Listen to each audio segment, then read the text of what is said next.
Welcome to GKGS with Manish sir.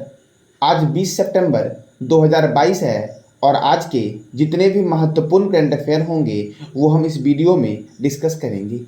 तो आइए शुरू करते हैं। आज का पहला प्रश्न है अंतर्राष्ट्रीय समान वेतन दिवस 18 सितंबर को कब मनाया जाता है? तो 18 सितंबर को है।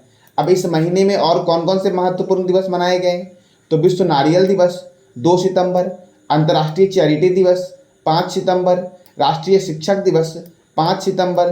थीम था इस बार का leading in crisis reimagining the future. नीले आसमान के लिए अंतर्राष्ट्रीय स्वच्छ वायु दिवस 7 सितंबर। अंतर्राष्ट्रीय साक्षरता दिवस 8 सितंबर को मनाया गया। थीम था इस बार का ट्रांसफॉर्मिंग लिटरेसी लर्निंग सस्पेंस। शिक्षा को हमला से बचाने के लिए अंतर्राष्ट्रीय दिवस 9 सितंबर। विश्व आत्महत्या रोकथाम दिवस 10 सितंबर। राष्ट्रीय वन शहीद दिवस 11 सितंबर को मनाया गया। हिंदी दिवस 14 सितंबर को मनाया गया। ठीक है, और विश्व हिंदी दिवस मनाया जाता है 10 जनवरी को। कब मनाया जाता है? 10 जनवरी को। विश्व लिम्फोमा जागरूकता दिवस 15 सितंबर को मनाया गया। अंतर्राष्ट्रीय लोकतंत्र दिवस कब मनाया गया? तो 15 सितंबर को मनाया गया। अंतर्राष्ट्रीय अभियंता दिवस कब मनाया गया? 15 सितंबर को, यानी कि 15 सितंबर को 3 दिवस मनाए गए। विश्व लिम्फोमा जागरूकता दिवस, अंतर्राष्ट्रीय लोकतंत्र दिवस और अभियंता दिवस कब मनाया गया? 15 सितंबर को मनाया गया। विश्व ओजोन दिवस 16 सितंबर को मनाया गया। विश्व रोग सुरक्षा दिवस 17 सितंबर। विश्व बांस दिवस 18 सितंबर को मनाया गया और अंतर्राष्ट्रीय समान वेतन दिवस 18 सितंबर को मनाया गया। यानी कि 18 सितंबर को 2 महत्वपूर्ण दिवस मनाए गए, विश्व बांस दिवस और अंतर्राष्ट्रीय समान वेतन दिवस। अच्छा, विश्व बांस दिवस 18 सितंबर को मनाया गया, तो बांस के उत्पादन में पहले स्थान पर कौन है और भारत का स्थान क्या है? इसका जवाब देना है आपको कमेंट बॉक्स में कि भारत का स्थान और पहले उत्पादन में किसका स्थान है बांस में। ठीक है, अब अगला प्रश्न आपका है प्रधानमंत्री मोदी ने प्रोजेक्ट चीता के तहत किस राष्ट्रीय उद्यान में चीता को लाया गया है? तो यह प्रधानमंत्री का प्रोजेक्ट चीता था। इस अभियान के तहत किस राष्ट्रीय उद्यान में 8 चीते लाए गए हैं? तो लाए गए हैं मध्य प्रदेश के कूनू नेशनल पार्क में। मैं ये देखिए 2 दिन से मैं आपको रिवीजन करवा रहा हूँ ये वाला। ठीक है, तो मध्य प्रदेश के कूनू नेशनल पार्क में चीते लाए गए हैं। ठीक है, अब देखो तो मध्य प्रदेश में लाए गए हैं, तो देखो भारत में 70 साल बाद चीते की वापसी हुई। ठीक है, देश में 1952 में चीते को विलुप्त घोषित कर दिया गया था। ठीक है, अंतिम चीते की मौत जो हुई थी वो 1947 में छत्तीसगढ़ के कोरिया जिले में हुई थी। ठीक है, विशेष मालवाहक विमान से यह लाया जा रहा है जिसका नाम है बोइंग 747 को तैयार किया गया है और इस विमान पर चीते का मुंह प्रिंट किया गया है। ठीक है, चीते की भूख को मिटाने के लिए कूनू नेशनल पार्क में 181 चीतल छोड़े गए हैं, क्योंकि चीते का जो प्रिय भोजन आपका है वो चीतल है। तो 181 चीते छोड़े गए हैं और यह चीते जो आपके हैं वो नरसिंहगढ़ स्थित चिरोखो अभ्यारण्य से लाए गए हैं। कहाँ से लाए गए हैं? चिरोखो अभ्यारण्य से लाए गए हैं। अब कूनू नेशनल पार्क में छोड़े गए हैं, तो कूनू नेशनल पार्क जो आपका है इसकी स्थापना पहले हुई थी वन्यजीव अभ्यारण्य के रूप में। यह हुई थी 1981 में और इसको राष्ट्रीय उद्यान का दर्जा 2018 में मिला। कब मिला? 2018 में मिला। क्षेत्रफल इसका जो है आपका वो 748.76 वर्ग किलोमीटर है। कितना है? 748.76 वर्ग किलोमीटर है और इसका नाम कूनू नदी के नाम पर पड़ा है। और कूनू नदी जो आपका है वो चंबल की सहायक रिवर है और चंबल नदी के किनारे राजस्थान का एक प्रमुख शहर बसा हुआ है। तो कौन सा शहर बसा हुआ है? जो शहर बसा हुआ है वहीं से ओम बिरला सांसद है। और ओम बिरला है कौन? तो लोकसभा के अध्यक्ष वर्तमान में ओम बिरला है। तो बताना आपको है चंबल रिवर के किनारे राजस्थान का कौन सा शहर बसा हुआ है? चंबल रिवर के किनारे। ठीक है, देखो चीते के पुनर्वास के लिए जो प्रस्तावित हुआ था 2009 में प्रस्तावित हुआ था यह नेशनल पार्क, और भारत में चीतों को लाने की शुरुआत जो हुई वो जनवरी 2022 में ही हुई थी। ठीक है, कहाँ से लाए गए चीते हैं? तो नाम्बिया से लाए गए हैं। ठीक है, अब मध्य प्रदेश में लाए गए हैं, तो मध्य प्रदेश की राजधानी है भोपाल। मध्य प्रदेश के गवर्नर हैं मंगू भाई छगन भाई पटेल और मध्य प्रदेश के मुख्यमंत्री हैं शिवराज सिंह चौहान। मध्य प्रदेश में राज्यसभा 11 है, लोकसभा 29 है। मध्य प्रदेश में ओंकारेश्वर राष्ट्रीय उद्यान है, डायनासोर राष्ट्रीय उद्यान है। कौन सा राष्ट्रीय उद्यान है? डायनासोर राष्ट्रीय उद्यान है। और 2023 का 17वां प्रवासी भारतीय दिवस का आयोजन मध्य प्रदेश में ही होगा। मध्य प्रदेश के इंदौर में देवी अहिल्याबाई होलकर अंतर्राष्ट्रीय हवाई अड्डा है। और राजा भोज अंतर्राष्ट्रीय हवाई अड्डा कहाँ पे है? तो भोपाल में है। एशिया का सबसे बड़ा बायो सीएनजी प्लांट की शुरुआत जो हुई वो इंदौर में हुई। सीएनजी मतलब कंप्रेस्ड नेचुरल गैस होता है, सीएनजी का फुल फॉर्म। ठीक है। डिजिटल एड्रेस के साथ कौन सा शहर देश का स्मार्ट सिटी बना है पहला? तो इंदौर बना है डिजिटल एड्रेस के साथ। ठीक है। और इंदौर में ही आपका है देवी अहिल्याबाई होलकर अंतर्राष्ट्रीय हवाई अड्डा। अब अगला प्रश्न आपका है विश्व कुश्ती चैंपियनशिप। ये जो विश्व कुश्ती चैंपियनशिप है ये इसमें 4 पदक जीतने वाले भारतीय कौन बने हैं? तो 4 पदक जीतने वाले भारतीय बने हैं हरियाणा के बजरंग पुनिया। कौन बने हैं? तो हरियाणा के बजरंग पुनिया जो हैं वो 4 पदक जीतने वाले पहले भारतीय बने हैं। देखो, सर्बिया के बेलग्रेड में विश्व कुश्ती चैंपियन में 65 किलोग्राम वर्ग में ब्रॉन्ज मेडल जीतकर बजरंग पुनिया ने यह कारनामा किया है। इससे पहले बजरंग पुनिया ने 2013 में, 2019 में कांस्य पदक, जबकि 2018 में रजत पदक जीता और अपने नाम किया था। यानी कि बजरंग पुनिया ने 4 मेडल जीते कुश्ती में। पहला मेडल जीता 2013 में, दूसरा 2019 में, तीसरा जो था आपका 2018 में जीता था, जब ये रजत था आपका। ठीक है। और अभी जीता है कौन? अभी जीता है किस वर्ष? 2022 में। ठीक है। तो कितने मेडल हो गए? 4। इसके बाद विनेश फोगट हैं जिन्होंने इस चैंपियनशिप में 2019 में और 2022 में 2 मेडल जीते थे। ठीक है। सबसे अधिक मेडल किसने जीता इस चैंपियनशिप में? बजरंग पुनिया, जो हरियाणा के हैं। अच्छा, हरियाणा के मुख्यमंत्री कौन है? हरियाणा के मुख्यमंत्री कौन है और राज्यपाल कौन है? इसका जवाब देना वो कमेंट बॉक्स में कि हरियाणा के मुख्यमंत्री और राज्यपाल कौन है। ठीक है। नेक्स्ट प्रश्न आपका है किस देश के टाइफून नान मडोल के कारण बचाव की चेतावनी जारी की है? तो नान मडोल जो चक्रवर्ती तूफान आपका है, टाइफून जो आपका है, ये कहाँ आया है? तो जापान में आया है। ठीक है। और इसी कारण यहाँ पे बचाव की चेतावनी जारी की गई है। ठीक है। अब देखो, यह टाइफून जापान में आया है तो जापान की राजधानी है टोक्यो, जापान की करेंसी है जापानी येन और जापान के पीएम है फोमियो किशिदा। जापान के सम्राट है नारोहितो। कौन है? नारोहितो। जापान की संसद का नाम है डाइट और जापान का राष्ट्रीय चिन्ह है गुलदाउदी और राष्ट्रीय खेल है जूडो।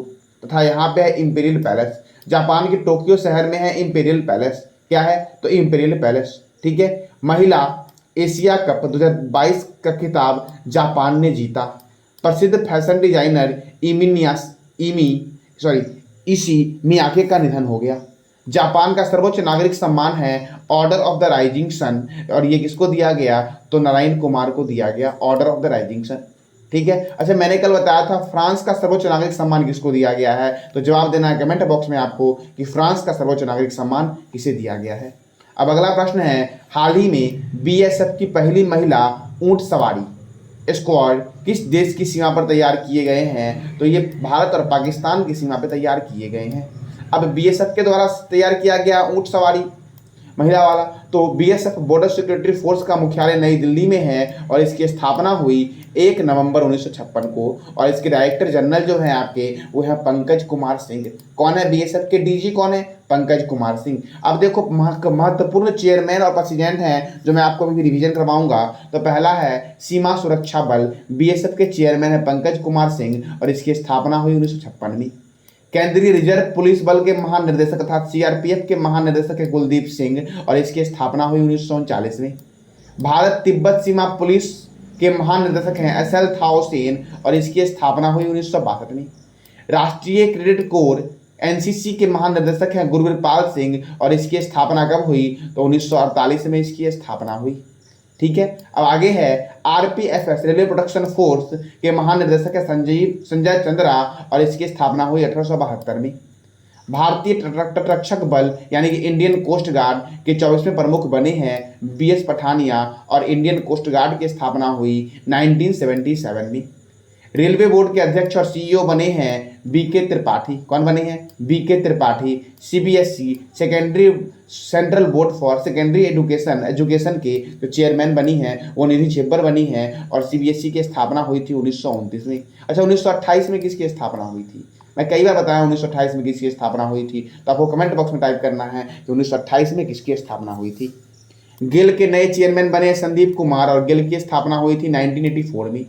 ठीक है। सेबी के कार्यकारी निदेशक के रूप में प्रमोद राव ने पदभार संभाला है और सेबी की स्थापना security exchange board of India security exchange board of India की स्थापना हुई 1992 में। दिल्ली के नए पुलिस कमिश्नर जो बने हैं वो बने हैं संजय अरोरा। कौन बने? संजय अरोरा। तो ये कुछ प्रेसिडेंट है जो मैंने बताया और चेयरमैन थे जो मैंने बताया, जो आपके एग्जाम के लिए बहुत ही महत्वपूर्ण है। अब अगला प्रश्न आपका है, भारत का पहला स्वच्छ सुजल प्रदेश कौन बना है? तो अंडमान और निकोबार बना है भारत का पहला स्वच्छ सुजल प्रदेश। अब यह है क्या स्वच्छ सुजल? तो अंडमान निकोबार द्वीप समूह के सभी गांवों को हर घर जल प्रमाणीकरण प्राप्त हुआ और खुले में शौच मुक्त प्लस के रूप में सत्यापित किया गया है। अरुणाचल प्रदेश जो आप अंडमान निकोबार जो आपका है, यहाँ पे केम्पेगौड़ा अंतर्राष्ट्रीय हवाई अड्डा है। ठीक है, देखो अरुणाचल प्रदेश जो आपका है ये भारत का पहला हर घर में एलपीजी कनेक्शन वाला राज्य बना है। ठीक है, और अभी हर घर जल सुजल वाला कौन बना है? तो अंडमान निकोबार बना है। कैंपेबेल राष्ट्रीय उद्यान जो आपका है ये है अंडमान निकोबार में। ठीक है, अच्छा कैंपेबेल तो केम्पेगौड़ा अंतर्राष्ट्रीय हवाई अड्डा कहाँ पे है? तो इसका जवाब देना आपको कमेंट बॉक्स में कि केम्पेगौड़ा अंतर्राष्ट्रीय हवाई अड्डा कहाँ पे है। महात्मा गांधी मैरीन राष्ट्रीय उद्यान जो है ये कहाँ पे है? तो ये अंडमान निकोबार में है। रानी झांसी मैरीन राष्ट्रीय उद्यान अंडमान निकोबार में है और गालाथिया राष्ट्रीय उद्यान ये भी अंडमान निकोबार में है। और संडल पिक ये कहाँ पे है? तो ये भी अंडमान निकोबार में है। भारत का दूरस्थ सबसे दक्षिणतम बिंदु जो आपका है वो अंडमान निकोबार में ही है, जिसका नाम है इंदिरा पॉइंट या पिग्मेलियन पॉइंट। ठीक है, वैसे भारत के मुख्य भूमि की जो दक्षिणतम बिंदु आपकी है वो कन्याकुमारी और इसका पुराना नाम है केप कोमोरिन।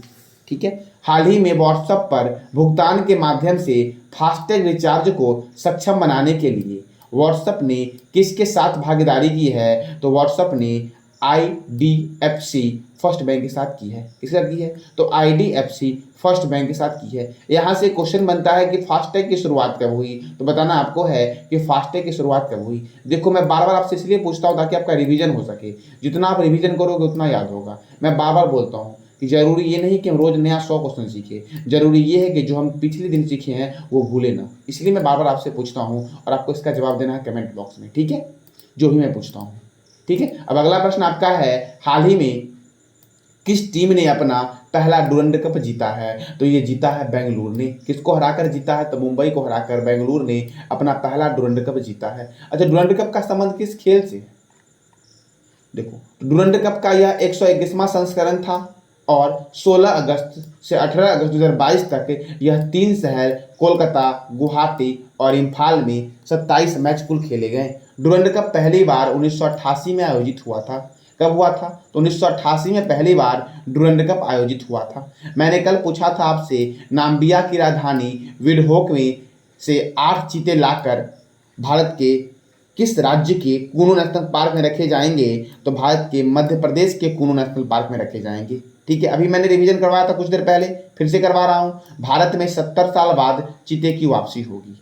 देश को 1952 में चीता विलुप्त घोषित कर दिया गया था और जो आखिरी चीता था आपका उसकी मृत्यु हुई थी 1947 में छत्तीसगढ़ के कोरिया जिले में। छत्तीसगढ़ में एक झरना है आपका जिसका नाम है चित्रकूट झरना। ठीक है, विशेष मालवाहक विमान से लाए जा रहे हैं यह चीते, जो विशेष रूप से बोगई 747 को तैयार करके बनाया गया है तथा इस विमान पर चीते का मुंह प्रिंट किया गया है। चीते की भूख को मिटाने के लिए कूनू नेशनल पार्क में 181 चीतल छोड़े गए हैं तथा यह चीतल नरसिंहगढ़ स्थित चिरोको अभयारण्य से लाए गए। ये आपको याद हो या ना हो कितना छोड़े गए हैं, आप ये जरूर याद रखना कि चिरोको अभयारण्य कहाँ पे है। तो चिरोको अभयारण्य जो आपका है नरसिंहगढ़ मध्य प्रदेश में है।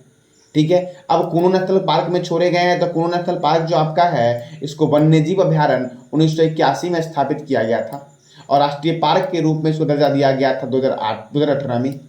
इसका क्षेत्रफल जो आपका है वो 748.876 वर्ग किलोमीटर है। इसका नाम कूनू नदी के नाम पर रखा गया है और कूनू नदी जो आपका है ये चंबल की सहायक नदी है। मैंने अभी जस्ट पूछा कि चंबल नदी के किनारे कौन सा शहर बसा हुआ है। चीतों के पुनरुत्थान के रूप में प्रस्तावित किया गया था इस नेशनल पार्क 2009 में और भारत में चीते लाने की शुरुआत जनवरी 2022 में ही शुरू हुई थी। कब शुरू हुई थी? तो जनवरी 2022 में शुरू हुई थी। तो ये था आज का आपका करंट अफेयर। ठीक है, आज का आपका प्रश्न है कि SCO council of head of state की अगली बैठक का आयोजन जो होगा वो किस देश में होगा। ठीक है, किस देश में होगा, और तो इसका जवाब देना आपको कमेंट बॉक्स में कि SCO council of head of state की अगली बैठक का आयोजन किस देश में होगा। ईरान की राजधानी क्या है, चीन की राजधानी क्या है, भारत की राजधानी तो पता ही है नई दिल्ली है। आपको ये बताना कि भारत की राजधानी नई दिल्ली बनी कब थी और उस समय गवर्नर कौन थे जब बनी थी। ठीक है, और नेपाल की राजधानी क्या है, इस सब का जवाब देना है आपको कमेंट बॉक्स में। तो ये था आज का आपका करंट अफेयर। ठीक है, जानकारी अच्छी लगी हो तो लाइक करें, शेयर करें और सब्सक्राइब करें। धन्यवाद।